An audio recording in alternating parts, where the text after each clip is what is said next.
शेतकरी मित्रांनो, मी Nature Care fertiliser marketing officer Rishikesh Gonge. मी आज सेंद्रियमध्ये मिरच्या प्लॉटमध्ये आलोय. मिरच्या प्लॉटवर मामांनी आपला पुढची 1034 बेसोड आहे. तर त्यांच्या आपण मामांना रिझल्ट विचारू, कसे रिझल्ट त्यांना काय कसं. मामा तुमचं नाव सांगा. दिलीप जगन्नाथ बदर.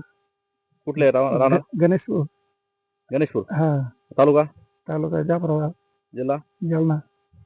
ओके. हे सोडल्यानंतर कसे रिझल्ट आले तुम्हाला? एकदम फास्ट मागच्या वर्षीपासून सोडवायला मागच्या वर्षी सोडतात. हा. पुढची 1034 ते मागच्या वर्षी सोडतात. हा, यावेळी त्यांनी फक्त या पूर्ण प्लॉटला फक्त नेचर हा. कंपनीचं पुढची 1034 एकच सोडलेलं, फक्त एकच पुढे सोडलेलं आहे. एवढंच पुढे सोडेल. एवढा डबा सोडला 1 लिटरचा. तरी जर तुम्ही पाहून घ्या तुमच्या हा नर नर आहे तिचा. हा. पावरी संख्या कसं पाहून घेणार, हा. नराची कशी जबरदस्त एकदम. फुटे वगैरे पाहून घ्या, ब्रँचेस पाहून घ्या. आणि मादी मादी झाली जबरदस्त फ्रेश एकदम. एकदम फुटे वगैरे पहा, वी पुन्हा वी वाटाने गेले होते. एकदम जबरदस्त सेट झालाय प्लॉट. किती तारखेला लागवड मामाई? आता तरी म्हणजे एक दीड महिना. एक दिवस झाला का? एक त्यानंतर ते पाहून घ्या तुम्ही, जबरदस्त वाढ झाली. एकसारखा प्लॉट आहे. प्लॉट वगैरे दाखवत असतात त्यांना एकदा. एक नंबर वाढ झाली.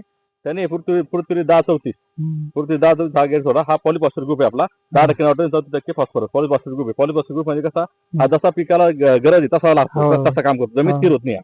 याचं हे महत्वाचं आहे. आणि हे त्यांनी तिरुपती कृषी केंद्र टेंभुर्णी खेडेकर साहेब त्यांच्याकडून आणलं होतं. खेडेकर साहेब दरवेळेस रिझल्ट एक नंबर आहे ना. एक नंबर. रिझल्ट जबरदस्त. धन्यवाद.